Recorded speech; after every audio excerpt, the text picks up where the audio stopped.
تو تکبیر اولیٰ سے پہلے ہم نیت باندھتے ہیں. اب اس نیت کے لیے اگر ہم زبان سے اسے کہیں یا نہ کہیں، تو جب ہم نے نماز کا ارادہ کیا تو اس وقت ہم ایک ارادہ کرتے ہیں کہ ہم ظہر کی نماز پڑھیں گے، یا میں اٹھوں ذرا ظہر کی نماز پڑھ لوں. تو جب میں اللہ کے حضور قبلہ رو ہو کے کھڑا ہوا تو اس وقت میں زبان سے اس نیت کو ادا کروں یا نہ کروں، میری نماز ظہر ہی کی ادا ہوگی، لیکن زبان سے ادا کر دینا افضل ہے، بہتر ہے. اسی طرح جب آپ قائد اعظم کے مزار پہ کھڑے ہوئے تو گھر سے اس نیت سے چلے ہیں کہ میں وہاں فاتحہ پڑھاؤں برائے ایصال ثواب روح قائد اعظم. تو جب آپ نے فاتحہ پڑھی تو نیت چونکہ آپ کی فاتحہ خوانی کی تھی برائے ایصال ثواب قائد اعظم رحمۃ اللہ علیہ، تو اس کا ثواب آٹومیٹیکلی قائد اعظم کی روح کو پہنچ گیا. تو انہوں نے میرا خیال ہے اس راہ کو اپنایا.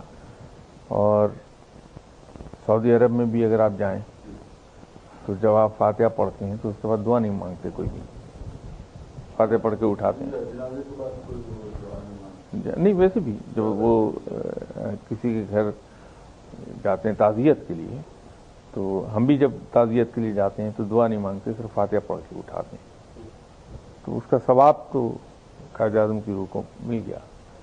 اور باقی درجات بلند کرنے کی دعا کرنا جو ہے، دعا کرنا اچھی بات ہے، درخواست کرتے رہنا چاہیے، لیکن حقوق العباد میں مرنے والا کیسا تھا تو درجات تو اس سے منسلک ہیں، تو لیکن دعا بحال کرتے رہنا.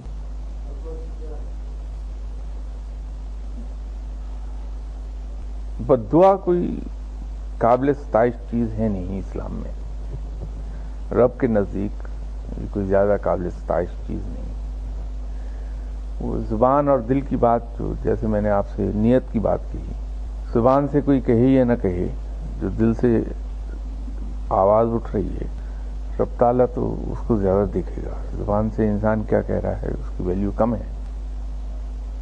دی ہوئی بد دعا تو شاید کم ہی قبول ہوتی. اگر کسی شخص نے کسی کو بد دعا دے دی تو بہت کم قبول ہوتی. لیکن اس کے برعکس جو خطرناک چیز ہے وہ دوسری ہے.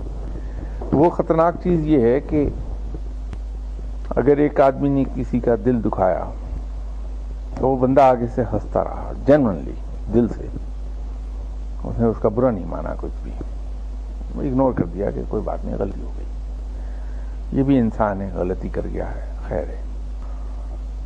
تو وہاں پھر قدرت کا نظام ایکٹیو ہوتا ہے. پھر اس انسان کے بدلے قدرت خود لیتی ہے دوسرے سے، زیادتی کرنے والے سے. تو خوف زدہ اس آدمی سے ہوئی ہے آپ جو آپ کی زیادتیوں کے جواب میں صرف مسکرا دے جینوئنلی، اور جینوئنلی آپ کے حق میں اللہ سے دعا کر دے کہ یا اللہ انسان ہے، غلطی اس سے ہو گئی، معاف فرما دے. اس آدمی سے ڈریے، کیونکہ اس کا بدلہ خود قدرت لے گی. اس کی میں ایک پہلو اس کا یہ بتا دوں کہ ایک محفل میں آپ صلی اللہ علیہ وسلم کی رکھے ہوئے صحابہ کرام تھے. تو ایک شخص آیا اور آ کے جناب حضرت ابو بکر صدیق رضی اللہ تعالیٰ عنہ کو بے نقط سنانے لگا. تو حضرت ابو بکر صدیق خاموش رہے. تو وہ بندہ حضرت ابو بکر صدیق رضی اللہ تعالیٰ عنہ کو برا بھلا کہہ رہا تھا اور آپ صلی اللہ علیہ وسلم مسکرا رہے تھے. تو کچھ دیر کے بعد حضرت ابو بکر صدیق رضی اللہ تعالیٰ عنہ کا صبر جواب دے گیا. تو آپ نے پلٹ کے اسے جواب دینا شروع کیا. تو آپ صلی اللہ علیہ وسلم چپکے سے اٹھے اور تشریف لے گئے. تو اگلے دن صحابہ کرام نے کہا کہ یا رسول اللہ صلی اللہ علیہ وسلم، یہ کیا ماجرا ہوا کہ وہ شخص آیا محفل میں، وہ بہت برا بھلا کہہ رہا تھا حضرت ابو بکر صدیق رضی اللہ تعالیٰ عنہ کو، ناجائز، خاموش بیٹھے تھے اور آپ مسکرا رہے تھے. لیکن جو ہی حضرت ابو بکر صدیق رضی اللہ تعالیٰ عنہ نے پلٹ کے جواب دیا تو آپ ناگواری کے عالم میں اٹھ کے تشریف لے گئے. تو فرمایا کہ اصل میں جب وہ بندہ ناجائز طور پر حضرت ابوبکر صدیق رضی اللہ تعالیٰ عنہ کو برا بھلا کہہ رہا تھا تو رب تعالیٰ نے ایک فرشتہ وہاں معمور کیا تھا جو اس آدمی کو پلٹ کے جواب دے رہا تھا آن بہاف آف حضرت ابوبکر صدیق رضی اللہ تعالیٰ عنہ. لیکن جب حضرت ابوبکر صدیق رضی اللہ تعالیٰ عنہ نے وہ معاملہ اپنے ہاتھ میں لے لیا تو اللہ نے وہ فرشتہ وڈرا کر لیا. تو جواب دینے سے پہلے تک میں اس لیے مسکرا رہا تھا کہ حضرت ابوبکر صدیق رضی اللہ تعالیٰ عنہ کا رویہ بڑا قابل ستائش تھا اور انہیں سپورٹ حاصل تھی اللہ تعالیٰ کی. لیکن اس کے بعد میں چلا گیا کہ وہ پھر فرشتہ وہاں سے وڈرا ہو گیا تھا. تو بددعا تو انسان اس وقت دیتا ہے جب بدلہ لینا چاہتا ہے لیکن بدلہ لینے کے قابل نہیں، تو وہ کمزور کا حربہ استعمال کرتا ہے کہ بددعائیں دیتا. لیکن بہترین بدلہ یہ ہے کہ جتنی بھی کسی سے کی طرف سے زیادتی ہو جائے، کچھ بھی ہو جائے، تو آپ صلی اللہ علیہ وسلم کی سنت پہ عمل کر لیا جائے کہ سچے دل سے سر مسکرا دیا جائے. بس ایک مسکراہٹ اس کا جواب ہے. ایسے آدمی سے ڈریے کیونکہ اس کا بدلہ پھر قدرت خود لیتی ہے. اور میں نے کبھی کسی کو اس طرح سپیئر ہوتے دیکھا نہیں ابھی تک. سونر اور لیٹر اس کو ادا ضرور کرنا پڑا ہے سب کچھ. اور جب قدرت کے ذریعے ایسی چیز آتی ہے تو دین ون پیس تھرو ہز نوز. ظلم برداشت کرنے سے اسلام نے منع کیا ہے. وہ ظلم پھر اس رنگ میں نہیں آئے گا. لوگ تو یہ کہتے ہیں نا کہ اگر کوئی میرے ساتھ زیادتی کرے تو میں اس کو پلٹ کے اس کا بدلہ ضرور لوں کیونکہ اللہ نے ظلم برداشت کرنے سے منع کیا، ظلم کے خلاف کھڑے ہونے کی ہدایت کی ہے. بات یہ ہے کہ اگر ایک پڑوسی جو ہے سامنے رہ رہے ہیں میرے، اگر یہ مجھے نقصان پہنچاتے ہیں، تکلیف پہنچاتے ہیں، ایذا دیتے ہیں اور میں ان کو ہنس کے برداشت کرتا ہوں تو وہ ظلم نہیں سہ رہا بلکہ وہ حسن سلوک کے ضمن میں آئے گا کہ میں ہمسائے کے ساتھ حسن سلوک سے کام لے رہا ہوں. لیکن وہی ہمسایہ اگر میرے دوسرے پڑوسی کے ساتھ زیادتی کر رہا ہے تو پھر مجھ پر فرض ہے کہ میں اس کی مدد کو، اس پڑوسی پر جس کے ساتھ ظلم کیا جا رہا ہے اس کی مدد کے لیے اٹھ کھڑا ہوں. یہ میں ظلم کے خلاف جدوجہد کروں گا کہ میں دیکھ رہا ہوں کہ میرا یہ ایک پڑوسی جو ہے دوسرے پڑوسی کے ساتھ سرین زیادتی کر رہا ہے، تو میں پھر جس پہ ظلم ہو رہا اس کی سپورٹ میں کھڑا ہو جاؤں گا. لیکن جو اس نے میرے ساتھ زیادتیاں کی ہیں وہ میں ہنس کے ٹال جاؤں گا کیونکہ اس نے سلوک میں آئے گی وہ بات. تو ظلم سہنے سے اللہ تعالیٰ یوں منع کر رہا ہے، یا یوں کہیے کہ ظلم کے خلاف کھڑے ہونے کے لیے یوں اللہ ہدایت کرتا. اور وہ جو آیت ہے میں قرآن پاک کا ایک بڑا حصہ، اس کی کانٹیکسٹ جو ہے وہ اصل میں ہے مکہ مکرمہ میں گزرے ہوئے 12 سال، کیونکہ آپ صلی اللہ علیہ وسلم کی نبوت ملنے کے بعد کی زندگی کے 2 حصے ہیں. اعلان نبوت سے لے کے ہجرت تک 12 سال جو مکہ مکرمہ میں گزرے، اور ہجرت سے لے کے آپ صلی اللہ علیہ وسلم کے اس دنیا سے پردہ فرما جانے کے بعد تک 10 سال تو پورے ہوئے، 11واں سال انکمپلیٹ رہ گیا تھا. تو اسے یا 10 سال گنیے، 11 سال جو بھی گننا چاہیں آپ. تو ہم تو 10 سال گنتے ہیں کہ وہ 10 سال کمپلیٹ کر لیے تھے. تو وہ 10 سالہ مدنی زندگی اور 12 سالہ مکی زندگی. جب مکی زندگی ہے 12 سالہ، اس میں جو مسلمان شروع میں ایمان لے آئے تھے اللہ تعالیٰ پر اور اسلام قبول کر لیا تھا، ان میں شروع میں ایمان لانے والوں میں ایک بہت بڑی اکثریت ان لوگوں کی تھی جو معاشرے میں پسے ہوئے تھے ون وے اور دی ادر. جیسے جناب حضرت بلال حبشی رضی اللہ تعالیٰ عنہ غلام تھے، اسی طرح اور دوسرے فائنینشلی اتنے افلوئنٹ نہیں تھے. تو ان کے آقاؤں نے اور ان کے بالادست لوگوں نے ان کے اوپر ظلم ڈھائے تھے بے پناہ قسم کے. تو وہ رب تعالیٰ نے ان کو اپنی مدد کا ایک وعدہ کیا کہ جب ظلم حد سے گزرے گا تو میں موجود ہوں، میں تمہاری مدد کو آؤں گا. کانٹیکسٹ اس کا یہ ہے، لیکن چونکہ قرآن پاک میسج ہے رہتی دنیا تک کے لیے، تو یہ فارمولہ اپلیکیبل ہے for all times to come. لیکن اس کے بیان کا کانٹیکسٹ وہ ہے، یہ ہے. وہ ناپسندیدہ ہے، اس میں آپ حدیث ہے، اس میں وہ ناپسندیدہ عمل ہے. نام پورے اور اچھے نام بلائے جانے چاہیے. جی ہاں، وہی میں عرض کر رہا ہوں، وہ ناپسندیدہ ہے اور کچھ معاملات میں گناہ ہو جائے گا. جیسے رحمان ہے، عبد الرحمان نام رکھتے ہیں ہم، لیکن ہم میں سے بڑی اکثریت رحمان کے نام سے پکارتی ہے، تو گناہ ہو جائے گا. کیونکہ رحمان تو ایک ہی ہے پوری کائنات میں.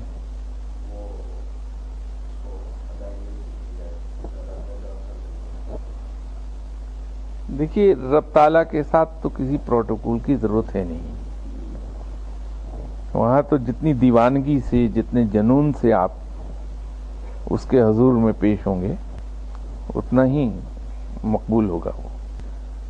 ہاں، البتہ جو مسند طریقہ بتایا گیا ہے نماز کا، نماز کے آداب جس کو ہم کہتے ہیں، اس کے فرائض اور آداب، ان کو آبزرو ضرور کیجئے. جیسے ابتدا ہوگی، ارادہ ہے نماز کا، پھر وضو یا غسل ہے، پھر نیت ہے، پھر تکبیر ہے، قیام و سجود ہے. تو اس کو اس رنگ میں ادا ہونا چاہیے. اسی طرح پھر اس کے آداب کی بات ہے. سر ڈھانپ کے نماز پڑھنا زیادہ افضل ہے. پھر اس انداز میں کھڑا ہوا جائے جو جیسا بتایا کہ ہاتھ اس طرح باندھے جائیں، دایاں اوپر آئے بایاں نیچے، وہ اس کے.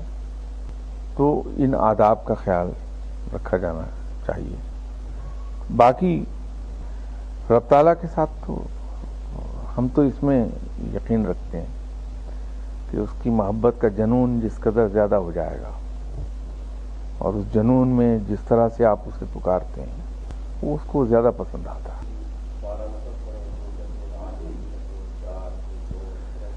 نہیں، اس کا منیمم 4 ہیں، اس کے 2 رکعت کی صورت میں. اس کو منیمم اس کو 4 رکعت، لیکن 2 کی صورت میں وہ پڑھ لی جائیں.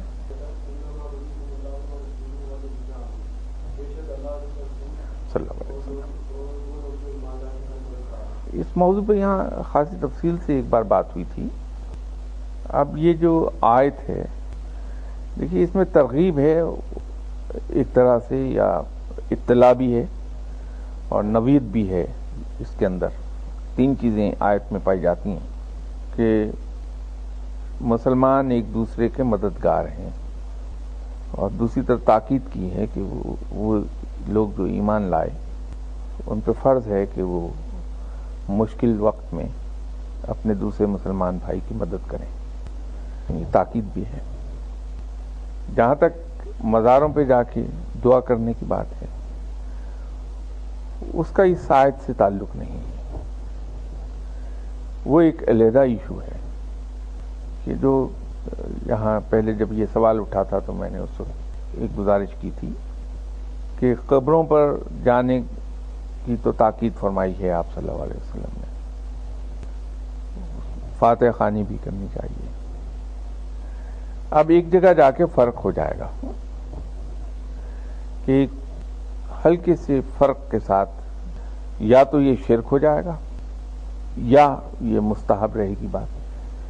اگر ہم نے جا کے قبر پر صاحب مزار سے دعا کر لی تو شرک ہو گیا، ٹھیک.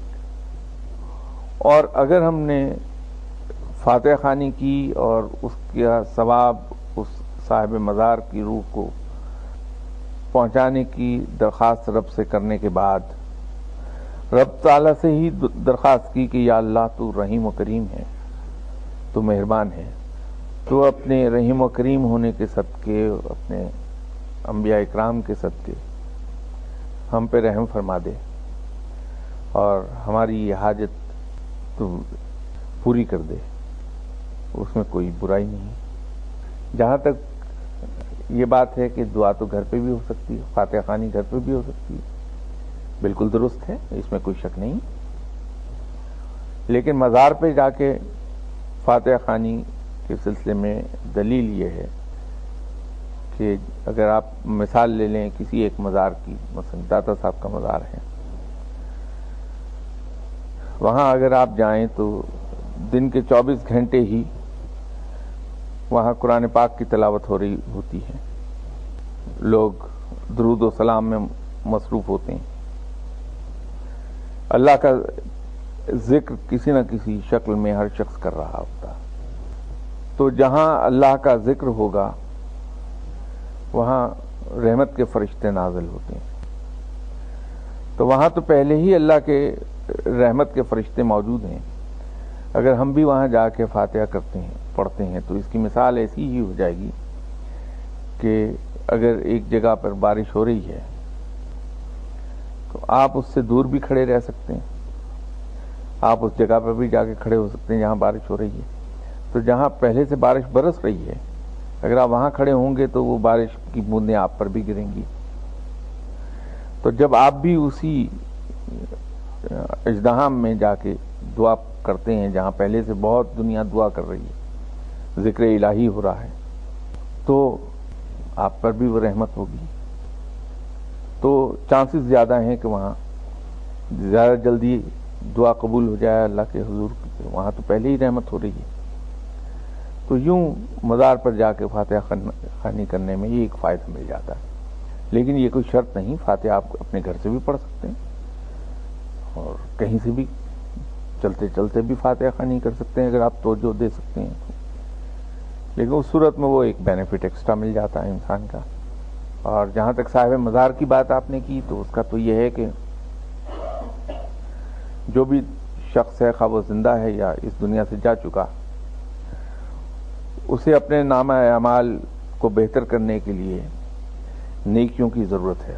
تو نیکیاں کسی صورت میں بھی ہو سکتی ہیں، لیکن جو آدمی بیچارہ انتقال کر گیا یہاں سے، اب وہ اپنے نامہ اعمال میں نیکی یا بدی دونوں طرح کی ایڈیشنز اور آلٹریشنز کرنے سے عاری ہو، اب وہ اس کو نامہ اعمال کو بدل نہیں سکتا اپنا۔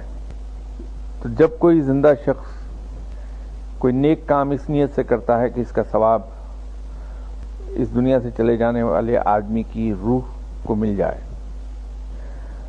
تو رب تعالیٰ تو بہت مہربان ہے، وہ انسان کی نیکی سے خوش ہو کے اس نیکی کا ثواب اتنا ہی نیکی کرنے والے کو دے دیتا ہے اور اس کی درخواست پر اتنا ہی ثواب دوسری روح کو بخشتا جس کے لیے اس نے درخواست کی ہے۔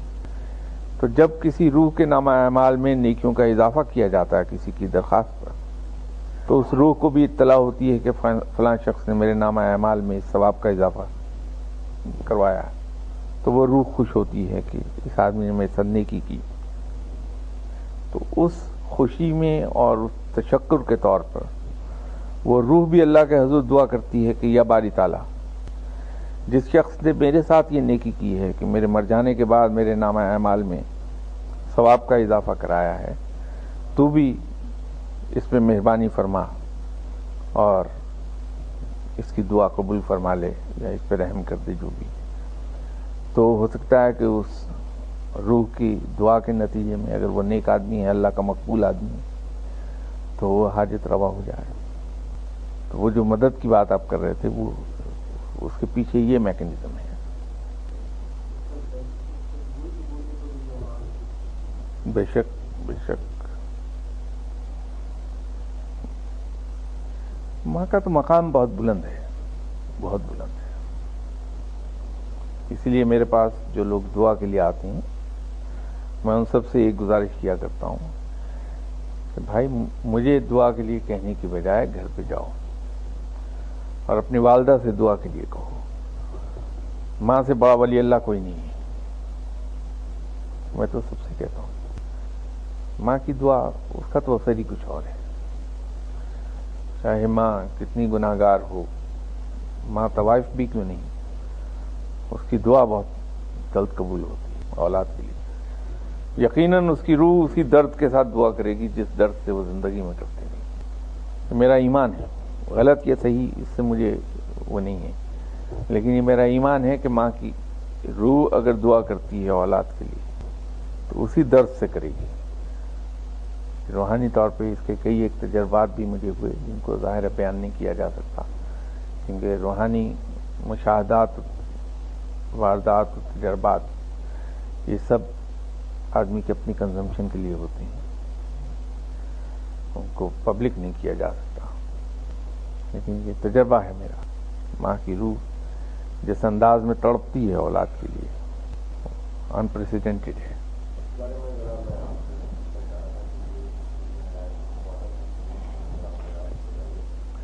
اس کی امپورٹنس کا تو عالم سر ایک ہے کہ جناب حضرت علی کرم اللہ وجہہ نے فرمایا کہ مصیبت اور غربت کا مقابلہ صدقہ و خیرات کرو.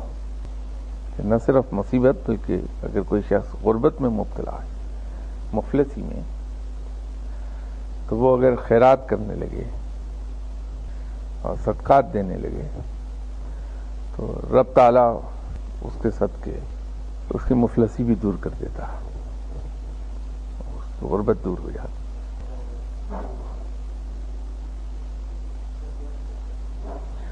ویسے اس چیز کا مجھے علم نہیں کہ سعودی عربیہ میں لوگ اس طرح سے کہتے ہیں. میرا تجربہ اس سے تھوڑا سا مختلف ہے کہ سعودیز خیرات، صدقہ و خیرات میں بہت کھلے دل کے لوگ ہیں، بہت کھلے ہاتھ سے صدقہ و خیرات کرتے ہیں. اور خوبصورتی یہ ہے کہ وہ اس انداز میں کرتے ہیں کہ اس کا اظہار کم ہی ہونے پاتا. اسی طرح سنت کے طور پر ان کے صدقہ و خیرات کی جو شدت ہے وہ رمضان میں بہت بڑھ گئی ہوتی ہے. یہ تمام تر وہ سنت کے طور پہ کرتے ہیں. کہ آپ صلی اللہ علیہ وسلم کا اپنا بھی زندگی میں طریقہ کار ایسا ہی تھا. اسلام نے یا رب تعالیٰ نے جو بھی کہی ہے اعتدال پہ زور دیا ہے، عبادت میں بھی اور دوسری چیزوں میں بھی. خود عبادت میں اعتدال کا حکم ہے، اعتدال سے تجاوز مت کریں آپ.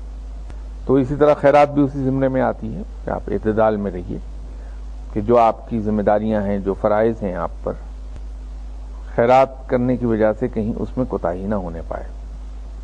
آپ کے بیوی بچے، ایک زمانے میں میرا خیال یہ تھا کہ شاید کفالت کے قصے میں سب سے پہلا نمبر ماں باپ کا آتا ہے، لیکن بعد میں کریکشن ہو گئی میری کہ کفالت میں پہلا نمبر بیوی بچوں کا ہے.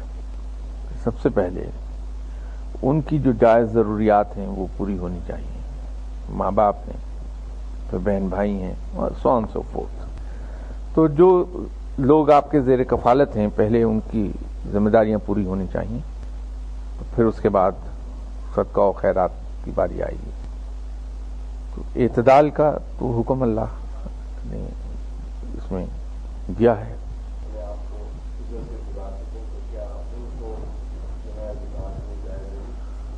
دیکھیے صاحب، زکوٰۃ کے سلسلے میں کوئی ifs and buts نہیں ہے، کوئی ایگزیمپشنس نہیں ہیں، کیونکہ زکوٰۃ اصل میں سیونگ ٹیکس ہے، وہ سیونگز ٹیکس ہے. وہ اس میں سیدھا سیدھا ایک فارمولہ رب تعالیٰ نے دیا ہے کہ اگر کسی شخص کا گزارا نہیں ہوتا ہے، میرا میں بچوں کی فیسیں نہیں دے پا رہا، بجلی کا بل نہیں دیتا، یوٹیلٹی بلز میں پے کرنے کی پوزیشن میں نہیں ہوں، تو یہ لاجیکل بات ہے کہ اس کے پاس سیونگ ہو ہی نہیں سکتی. پہلی بات ہے کہ وہ اپنے ایکسپنسز پورے کرے گا.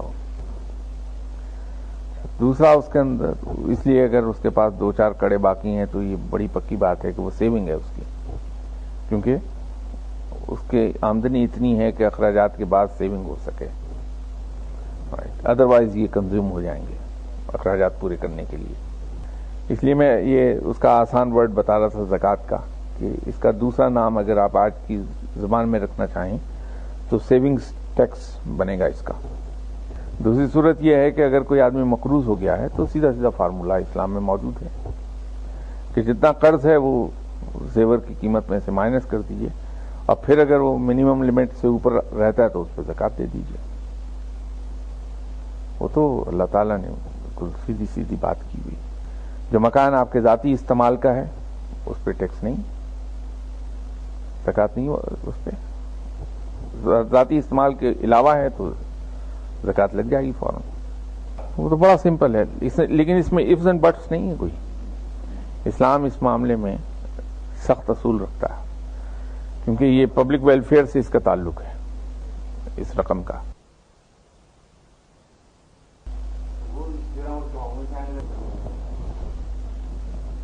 کہ کسی اور ضمن میں ذکر چلا تھا تو میں نے اس وقت بھی گزارش کی تھی کہ سب کانٹیننٹ کے اندر ہماری بہت سی پرابلمز کی جڑیں کہیں اور جا کے ملتی ہیں.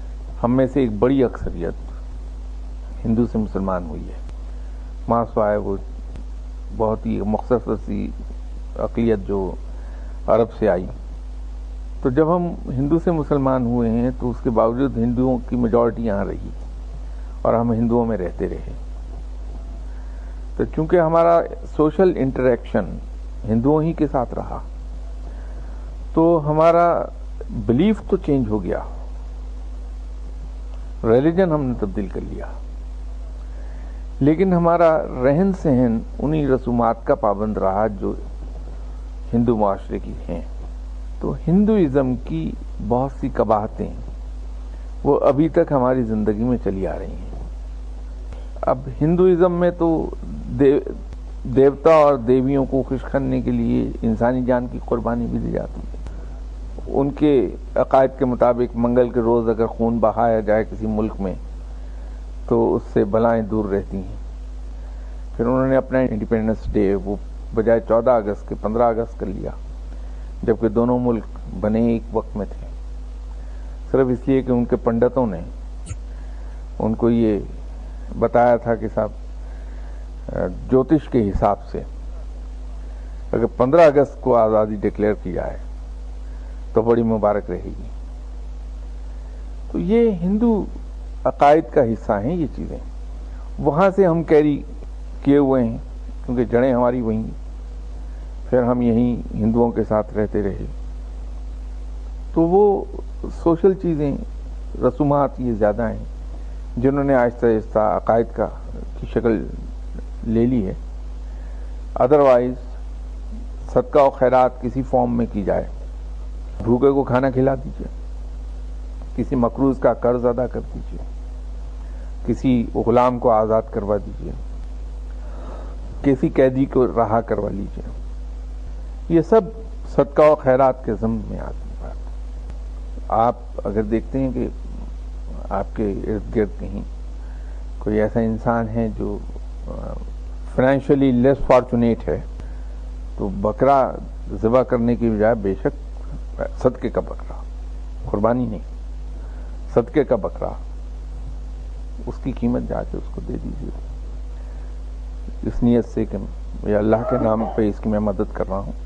انشاءاللہ تعالیٰ اللہ کے یہاں بکرے سے شاید زیادہ ہی قبول ہوگا، کیونکہ ایک شخص کو آپ نے ہاتھ پھیلانے سے اس ذلت سے بچا لیا ہے جو ہاتھ پھیلانے سے ملتی ہے. لیکن قربانی اس ضمن میں نہیں آئے گی. قربانی بہرحال بکرے ہی کے ذریعے سے، جانور ہی کے ذبح کرنے سے ہوگی، وہ اس ضمن میں نہیں آئے گی. تو ایک مرغا لے جانا پانی سے ذبح کرتے انہوں نے جا کے ایسے کیا تو 1 گھنٹے پر ان کے کال کرتے موبائل والی پانی نکل آئے تو باقی لوگ ایک نہ فرمائیے کیونکہ اسی سے مطلب ہو گیا ہے. تو اب آپ آئندہ اگر کبھی ایسی کوئی دقت پیش آ جائے تو وہ جو مرغا آپ نے ذبح کیا تھا اسی کی قیمت کے برابر پیسے کسی حاجت مند کے ہاتھ پہ رکھ دیجئے اور دیکھیے کہ وہ گھنٹے کے بعد پانی نکلتا ہے یا پون گھنٹے میں نکل آتا. تو بات تو صدقے کی ہے کہ مرغے کی صورت میں صدقہ کر دیا اور اس کو اس انداز میں بھی کر کے دیکھ لیجیے, شاید اس سے پہلے ہو جائے. جو تجربہ کرنے کی بات ہے. ایک دوسرا ہو یہ جاتا ہے کہ کچھ ہماری اپنی بھی ذہنی سیٹسفیکشن کی بات ہے. اللہ تعالیٰ نے اس انسان کو, وہ جو اس نے کہا نا کہ میں نے انسان کو بہترین تقویم پر بنایا اور بہترین شکل میں اسے بنایا.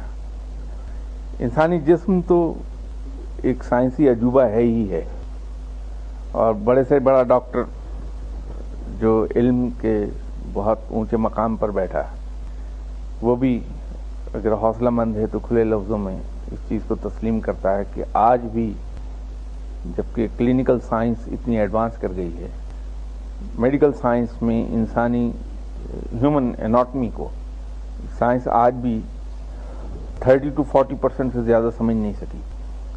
تو اس کے اندر ابھی اور کیا کیا چھپا ہے یہ تو آہستہ آہستہ ڈسکور ہوتا جائے گا. لیکن انسانی جسم کا ایک اور حصہ, بڑی عجیب و غریب چیز رب تعالیٰ نے بنایا, وہ ہے اس کا دماغ. اس کے اندر کیا کیا قوتیں پنہا ہیں وہ ابھی تک پتہ نہیں چلا کسی کو. تو اگر انسانی ذہن کو آپ قابو کر لیں اور اسے کنسنٹریشن کے معاملے میں اتنا ٹرین کر لیں تو یقین کیجئے کہ ایسی تجربات ہو چکی اب تک کہ آپ اپنی ذہنی قوت سے چلتی ہوئی بس کو روک لیتے ہیں. تو ہوتا یہ ہے کہ جب ہم کبھی ذہنی طور پہ مطمئن ہو جائیں کہ یہ صدقہ ہم نے کالا بکرے کا یہاں دے دیا, خون بہا دیا, اب ہمارا کام سیدھا ہو جائے گا, تو خود آپ کی وہ جو ذہنی قوت ہے وہی کام میں آتی ہے اور کام سیدھے ہو جاتے ہیں. یہ اس کا دوسرا سائنسی ورژن یہ ہے اس کا. تو آئندہ کبھی آپ اللہ کے نام پر کسی ضرورت مند کی کام آ کے دیکھیے تو وہ شاید کالا مرغہ دینے سے زیادہ جلدی کام ہو جائے گا آپ کا. نہیں, بات یہ ہے کہ وہ کہنے سے مراد میری وہ نہیں تھی جو آپ سمجھ رہے ہیں. ضرورت مند سے میری مراد یہ تھی, جیسے میں پہلے کہہ رہا تھا کہ کوئی ایسا گلی محلے میں رشتہ داروں میں آدمی جو فائنینشلی لیس فارچونیٹ ہے تو اس کی خدمت کر دیجئے. کوئی مقروض ہے تو اس کا قرض ادا کر دیجئے خاموشی سے. میں اس کو حقدار کو یا ضرورت مند کو اس کیٹیگری کے ساتھ ملا رہا تھا. مراد میری یہ بالکل نہیں تھی کہ اگر میرے پاس کوئی آدمی مانگنے آیا ہے تو میں اس کو دیکھوں کہ وہ صحت مند ہے تو بڑی تلخ لہجے میں کہوں کہ تمہیں شرم نہیں آتی اتنے ہٹے کٹے ہو کے خیرات مانگتے ہو. تو وہ میرا کام نہیں ہے. مجھے تو صرف یہ دیکھنا ہے کہ آپ صلی اللہ علیہ وسلم نے حکم یہ فرمایا کہ اگر کوئی تمہارے سامنے دستے سوال دراز کر دے تو اس کو خالی ہاتھ نہ لوٹاؤ, بے شک ایک چٹکی مٹی کی اس کے ہاتھ پہ رکھ دو. تو میرا کام نہیں ہے یہ دیکھنا.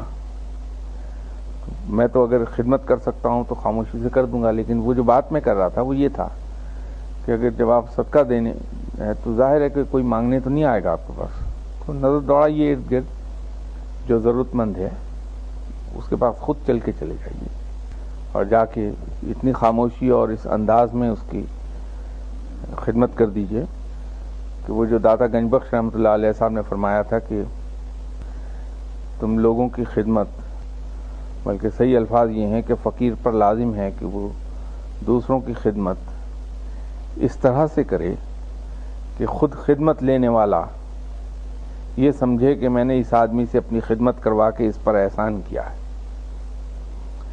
تو ضرورت مند کے جا کے کام اس طرح سے آئیے کہ وہ ضرورت مند یہ سمجھے کہ یہ بندہ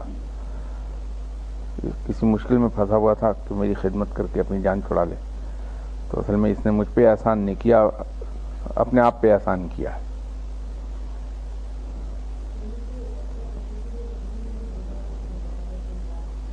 نہیں, دیکھیے صدقہ اور زکوٰۃ کے بارے میں تو یہ ہے کہ بتا دینا بہتر ہے کہ یہ صدقہ ہے, یہ زکوٰۃ کے پیسے ہیں. کیونکہ فرض کر لیجئے کہ اب چونکہ خود سید ہوں اس کے بارے میں کیا عرض کروں گا کہ اگر کہیں وہ سید ہے بندہ تو اس کے لیے ممانعت ہے صدقہ لینے کی، خیرات لینے کی اور زکوٰۃ لینے کی. وہ اللہ نے اس کے لیے غنڈہ ٹیکس مقرر کیا ہے. وہ عشر تو لے سکتا لیکن صدقہ و خیرات نہیں لے سکتا. وہ ہو سکتا ہے سید ہو، آپ کو پتہ نہ ہو تو بتا دینا بہتر ہے، لیکن انداز ایسا ہونا چاہیے، اتنا ہمبل اور اس طرح کا کسی طور بھی اس کو یہ احساس نہ ہونے پائے کہ اس پہ احسان کیا جا رہا. جو ملازم ان کو تنخواہ کے علاوہ اگر اس کے حالات ایسے ہیں کہ وہ گزارا صحیح طرح سے نہیں کر پا رہا تو تنخواہ کے علاوہ وہ بالکل اس کو دیا جا سکتا ہے، بشرطے کہ وہ اہل بیت سے نہ ہو، سید نہ ہو.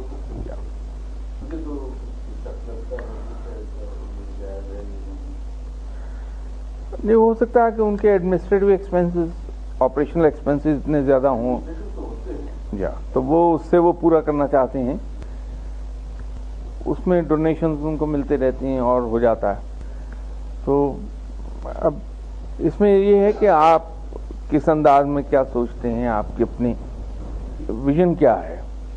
اب میرے خیال میں تو زکوٰۃ کا بہترین استعمال، سارے استعمال جائز ہیں، اللہ نے اجازت دی ہے. جو پیرامیٹرز مقرر کیے ہیں رب نے، ان پیرامیٹرز کے اندر رہ کے زکوٰۃ خرچ کی جا سکتی ہے، سبھی اچھے ہیں.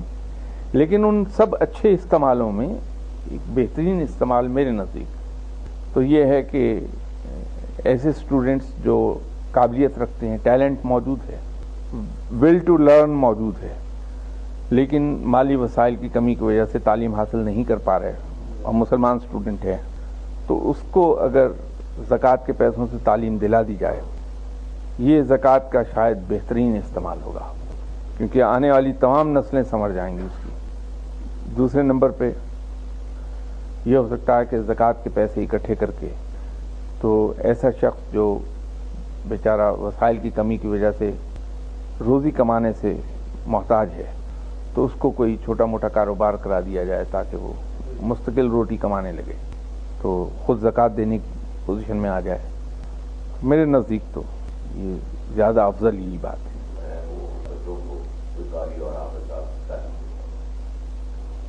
دیکھیے اس میں یہ تو لمبے سبجیکٹس ہیں. میں نے عرض کیا نا کہ جو پیرامیٹر اللہ تعالیٰ نے سیٹ کیے ہیں ان کے اندر رہتے ہوئے زکوٰۃ جو خرچ ہو رہی ہے سبھی بہترین ہے، جائز ہے. اب سوال یہ ہے کہ اس کا اور بہترین مصرف کیا ہو سکتا ہے. تو اب جیسے مدرسے کی مثال آپ نے دی جو کہ بہت بڑی تعداد میں ہیں گاؤں کے اندر، اب ان مدرسوں کو اگر آپ گہرائی سے ذرا دیکھ لیں تو بچوں کو ایک حد کی لمیٹڈ سکیل پر لکھنا پڑھنا تو سکھایا جا رہا ہے، لیکن ساتھ ہی ساتھ ان کی جو خودداری اور سیلف ریسپیکٹ ہے وہ ختم ہو رہی ہے. کہ تمام بچوں کو معلوم ہے کہ وہ مانگے کی روٹی اور مانگے کا کپا استعمال کر رہے ہیں، تو ان کی جو سائیکولوجیکل ہیلتھ ہے وہ نارمل نہیں ہوتی.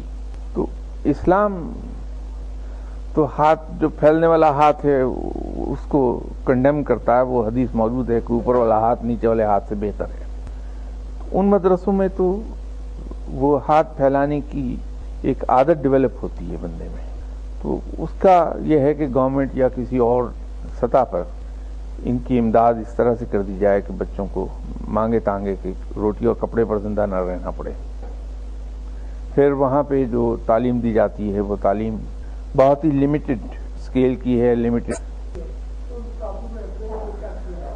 دیکھیے اس میں شوکت صاحب بحیثیت فقیر کے میرے ویوز شاید پڑھے لکھے آدمی کے ویوز سے مختلف ہو جائیں، کیونکہ میرے ویوز بالکل جاہلانہ ہی ہوں گے جس کا نہ کوئی سر ہے نہ کوئی پیر. بات یہ ہے کہ اگر حکمران یہ چاہتا ہے کہ میں عوامی نمائندوں کو اپنے قابو میں رکھنے کے لیے ان کی تنخواہ دگنی کر دوں، 40,000 سے 80,000 کر دوں، تو فرق تو صرف 40,000 روپے کا ہے، جو رقم اتنی بڑی نہیں ہے. تو جتنے عوامی نمائندے ہیں ماشاءاللہ وہ نہیں چاہتے کہ ہمیں کوئی قابو کرے غلام بنائے.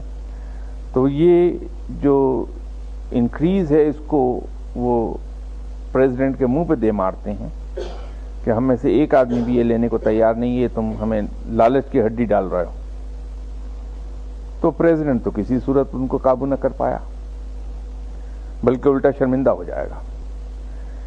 کل کو پریزیڈنٹ انہیں کہتا ہے کہ میں ایک ایک پلاٹ آپ کو دے دوں گا ہر شہر میں 4-4 کنال کا، تو اٹھا کے پیپر اس کے منہ پہ دے مارتے ہیں کہ آپ ہمیں خریدنا چاہتے ہیں، ہم عوامی نمائندے ہیں اور ہماری انٹیگریٹی جو ہے وہ ان چیزوں سے کہیں اوپر ہے۔ تو پریزیڈنٹ بے بس ہو گیا۔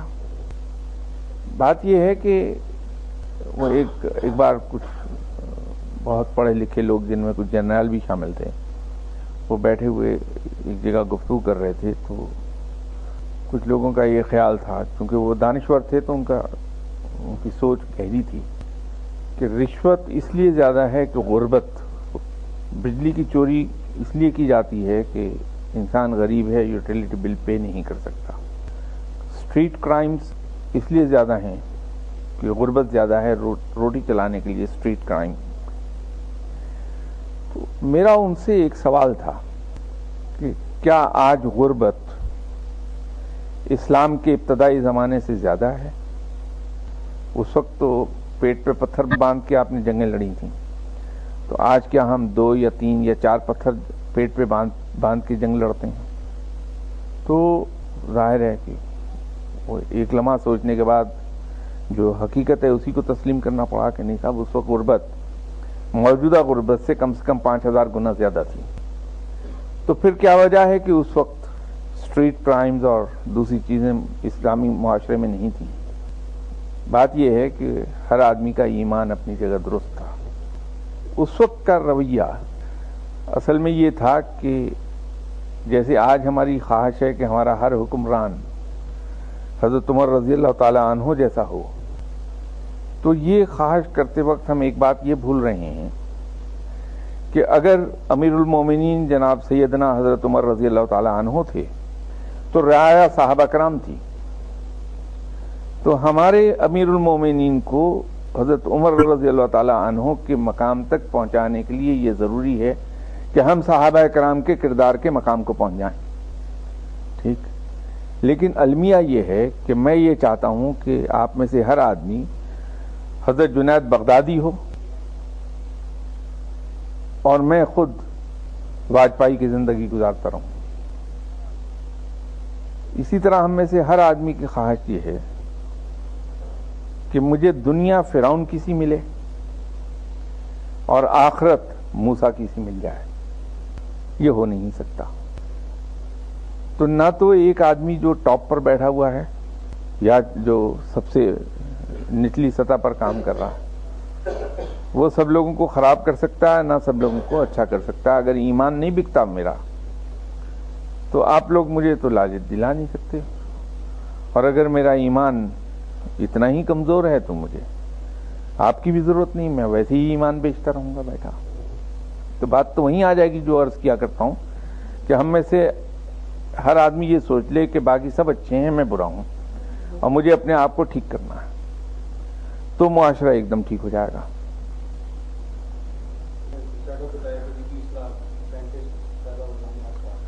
نہیں، سائنٹسٹ نہیں میں کہہ رہا، میں تو قابل آدمی کہہ رہا ہوں، مراد میری یہ تھی مثال دینے کی۔ بہت پرانی بات ہے، اس زمانے میں شاید کالج میں پڑھ رہا تھا میں، ارلی 60s کی بات ہوگی۔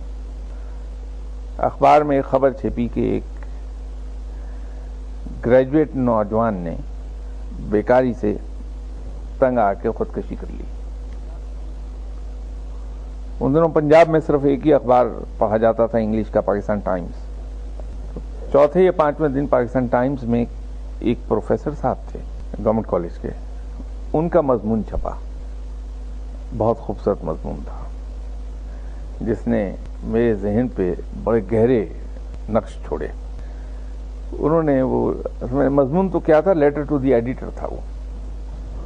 انہوں نے اس لیٹر میں لکھا ہوا تھا کہ میں نے یہ نیوز پڑھی، ٹریجک نیوز، اور اس کا بڑا گہرا دکھ ہوا مجھے کہ اس نوجوان نے گریجویٹ ہونے کے باوجود خودکشی کر لی۔ تو آئی وش کہ وہ نوجوان اگر مجھے اس مایوسی کے عالم میں ایک بار مل لیا ہوتا تو شاید اسے اس طرح خودکشی نہ کرنا پڑتی. تو انہوں نے آگے پھر جو کچھ لکھا وہ اصل چیز تھی. نے کہا کہ نوجوانوں کا المیہ یہ ہے کہ جو ہی وہ تعلیم حاصل کرتے ہیں تو وہ وائٹ کالر جاب کی تلاش شروع کر دیتے ہیں. ہمارا نوجوان جو ہے وہ ایک رکشہ ڈرائیور کا منشی ہونا تو پسند کرے گا، اس کا کلرک بن کے اس کا اکاؤنٹ مینٹین کرنا تو پسند کر لے گا، اس کی یہاں نوکری وہ 100 روپے کی کر لے گا کیونکہ یہ وائٹ کالر جاب ہے. لیکن یہ نہیں سوچے گا کہ جس رکشہ ڈرائیور کی نوکری میں کر رہا ہوں میں خود بھی اس کی جگہ لے سکتا ہوں اور اس پوزیشن میں آ سکتا ہوں کہ میں اپنے منشی کو 100 روپے مہینہ تنخواہ دے دوں.